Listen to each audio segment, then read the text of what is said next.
Today, I'm talking with Annie Jackson, a beauty veteran.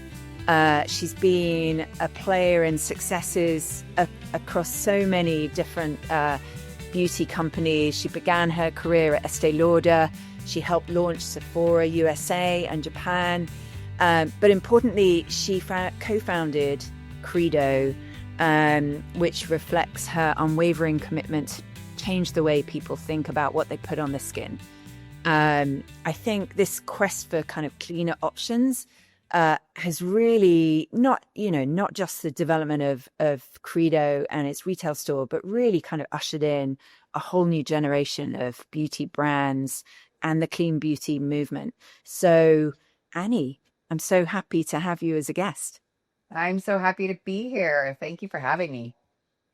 I was saying that I live near the Prince Street store in Soho, and I love it. And everyone I've mentioned that I'm going to be talking to you has just been, so passionate, like beyond normal. Like, oh, that's an interesting founder. So I'm really, really happy that you're here. For anyone that doesn't know Credo, can you just give us a quick elevator pitch for the brand? Yes, we're what's called a clean beauty retailer, and we have 16 locations across the US.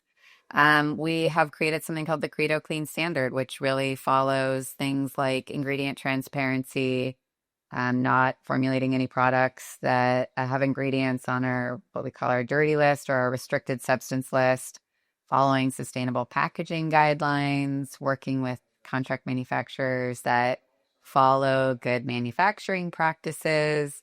I could go on and on, but I think you're getting the gist. And I think really in a bite-sized way, it's honestly what a normal regulatory framework should be.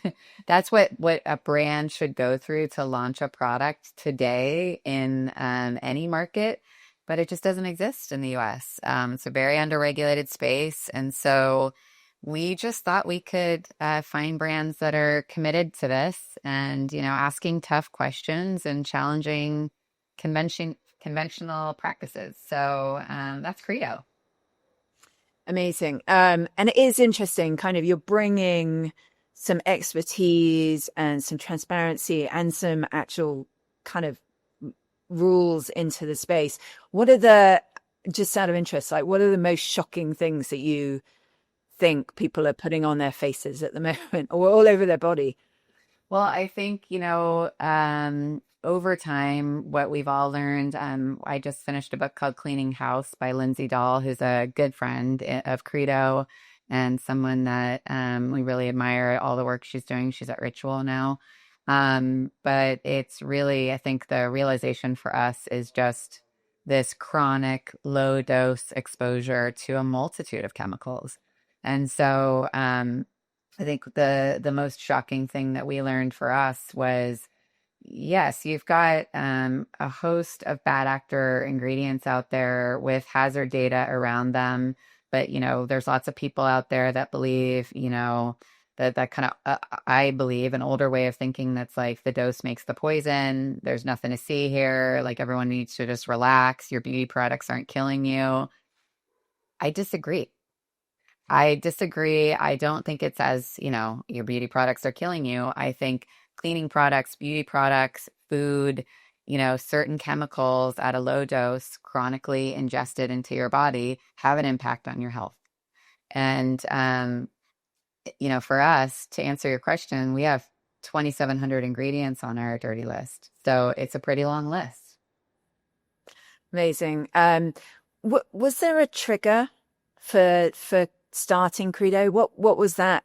What was that inspiration? What was that trigger? The real trigger was myself and my co-founder wanting to start a company and work together. First of all, and wear our jeans and sneaks every day, honestly. I love it. It's not like, well, I had this chronic condition and I felt like I had to do something, like the classic DTC founder. Nope. We're like, how I to love work together because we had worked together for he was my boss actually when we were at Sephora. starting that. We had such an awesome time. We just like, when you meet someone in your life and you're like, you're my person. We're gonna have a great time together and we're gonna do all kinds of cool stuff together. And we did at Sephora.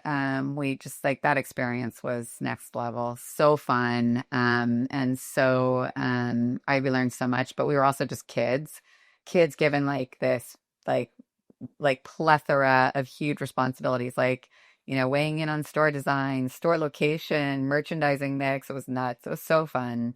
But yeah, so he and I started Credo.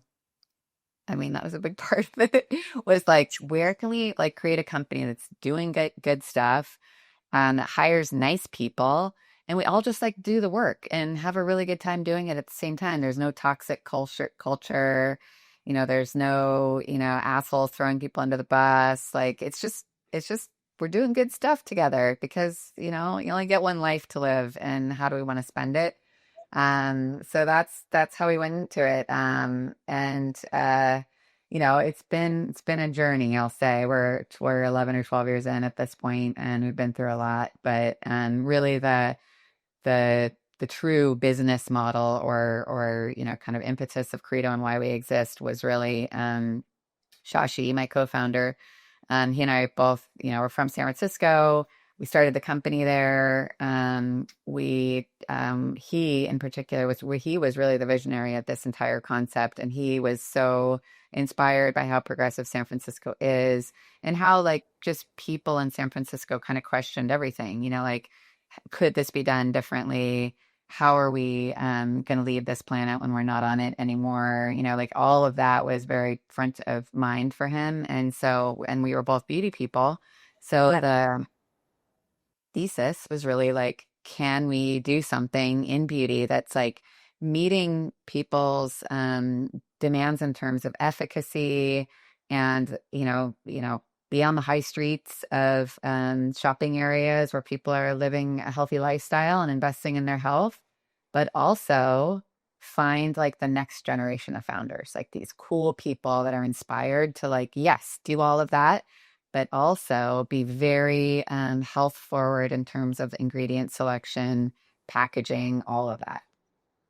How did you, I mean, obviously, Sephora, I think potentially after you left, started doing the kind of clean list or clean beauty.